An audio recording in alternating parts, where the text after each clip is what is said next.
Ok, mi nombre es Arquímedes Colmenares. Me corresponde hablar sobre la parte de secuestro de personas, estipulado en la ley orgánica contra el secuestro y extorsión, así como establecer dos ejemplos de la parte de delito contra las libertades políticas. Como nosotros, comenzando así desde el punto de vista general, vamos a decir que secuestrar a una persona es limitarle su libertad, es decir, sin pensar en las situaciones psíquicas que va a presentar ese paciente y sin pensar cómo va a quedar, como se dice, marcado de por vida, si se dice. Recordemos que un secuestro, pues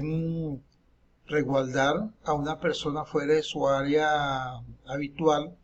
de residencia o del sitio donde se encuentre, y ella tiene su agravante, porque no es igual que tú secuestres a una persona, que secuestre a una persona normal, que secuestrar a una mujer embarazada, tiene su agravante, que secuestrar a una persona ya mayor de 60 años o secuestrar un menor de edad, o sea, menor de 18 años, así como secuestrar a una una persona discapacitada, o también se corre el riesgo de ser más agravante todavía el secuestro de personas cuando se trate de una persona que tenga relaciones, como se dice, políticas, o que haya sido militar o de cualquier rango de la sociedad de donde se habite o de la parte venezolana. A raíz de todo esto, cuando se fueron presentando las situaciones de secuestro en el país, la Asamblea Nacional de la República Bolivariana de Venezuela decreta la ley contra el secuestro y la extorsión,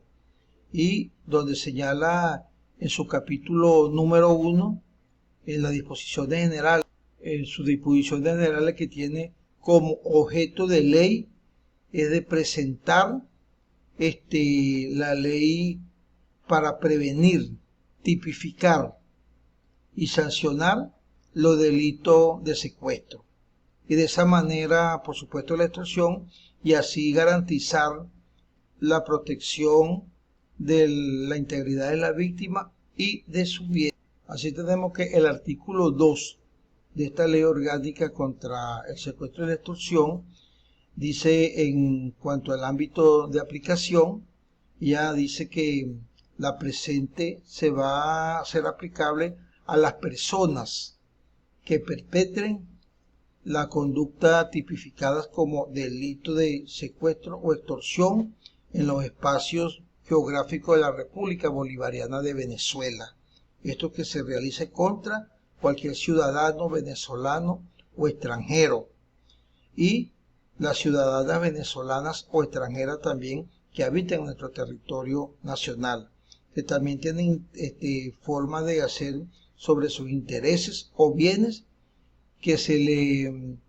encuentren dentro o fuera del espacio geográfico territorial. De esta forma nosotros vemos cómo ha venido la manera cambiante o mejorando desde el punto de vista de las penas para hacer valer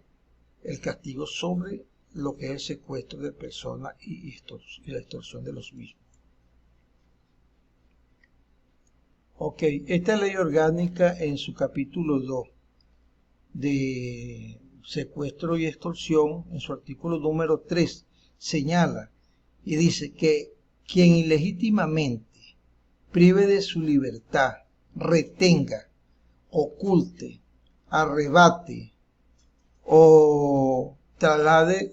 a una o más personas de un sitio, de cualquiera de su medio,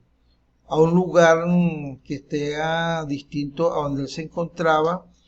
para obtener cualquier beneficio de ello o de un tercero, es decir, de algún familiar que esté relacionado en la cobra de dinero, bienes, títulos, documentos,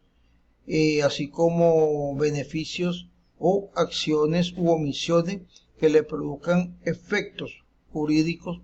que alteren de cualquier manera su derecho a los cambios, por los cambios de la libertad del mismo. Es decir, que en algún momento esos ofrecimientos de la paga por la entrega del secuestrado va a traer todo esto tipificado en la ley como castigo. Y esto entonces estaría como si se incurriendo en la misma manera cuando las circunstancias del hecho evidencien la existencia de los supuestos previstos en este artículo. Aún cuando el perpetuar la parte de lo que no hayan solicitado a la víctima o a los terceros puedan ser obtenidos desde el punto de vista de dinero, de bienes, de documentos o cualquier bien beneficio que obtengan de la víctima que se encuentre en estos momentos secuestrada. También la privación de la libertad de una persona que se encuentre secuestrada, sin importar la situación que se presenta desde el punto de vista psicológico. Recordemos que en poquito tiempo acá en el país era prácticamente un negocio, una industria, lo que conocemos nosotros como secuestro express. Es decir, el puro hecho de que ya usted o que alguien le prive de la libertad de cualquiera persona, ya lo puede catalogar si está tipificado como secuestro, por supuesto, fuera de su voluntad. También tenemos que recordar que en el país se han producido secuestros, como se dice, clásicos o famosos, como el primer secuestro de Nihau, que se presentó acá en el país, y un industrial norteamericano, el cual, bueno, hizo mella en la parte legal venezolana. Y así sucesivamente. También han sucedido medio agravante del secuestro cuando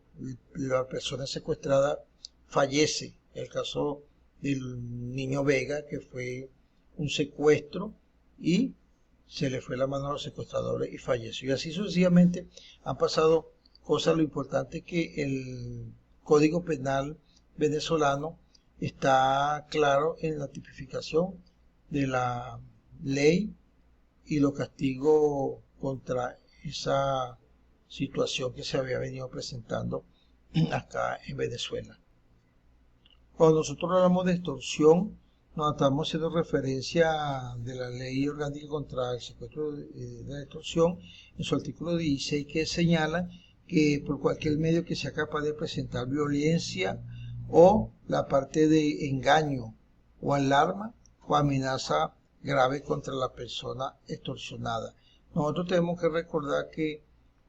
las diferencias son grandes entre una extorsión y una estafa, porque en la extorsión tenemos que tener previsto que allí existe el medio de la intimidación, es decir, que la persona es intimidada y una de las cosas es que le entreguen de la entrega de la cosa. Y por lo tanto, la parte fundamental es que el que hace la parte de la extorsión puede simular ser, por ejemplo, un empleado público, un inspector de salud. Entra a cualquier tienda y llega y busca la manera de buscar la falla de que no exista cualquier permisología allí. Entonces, al tenerla ello, hace pasarse como tal y, bueno, le dice que va la multa. Si por ejemplo una multa de 1.000.000 de bolívares, él le puede decir que eso le tiene un precio, le vale 200.000 bolívares y por lo tanto tiene que pagárselo. Es decir, lo está extorsionando de esa manera. Entonces, por eso es que tiene el elemento como fundamental de la intimidación por un bien patrimonial del individuo a que están extorsionando. Aquí en la extorsión se ve clarito lo que se produce es un ataque contra la intimidad de la libertad de la persona a la cual le están haciendo, como se dice, este modo operandi de quitarle o arrebatarle una cosa o un bien patrimonial para así valerse de ello y por supuesto marcar al individuo que estén extorsionando en ese momento. En cuanto a las libertades políticas que tiene cualquier ciudadano que está amparado constitucionalmente, bueno, tenemos que uno de ellos es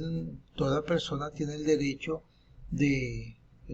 votar o elegir o ser elegido. Y cuando se le prohíbe o se le cohíbe su parte de participación, de no votar por una inhibición o que no tenga, como se dice, el aval suficiente desde el punto de vista legal, lo inhabilitan y ahí le están cortando el derecho a que vote o a que vaya a participar, a ser electo o elija. Otro de los ejemplos sería que todo ciudadano tiene el derecho de participar en las estructuras o en cualquier parte que funcione culturalmente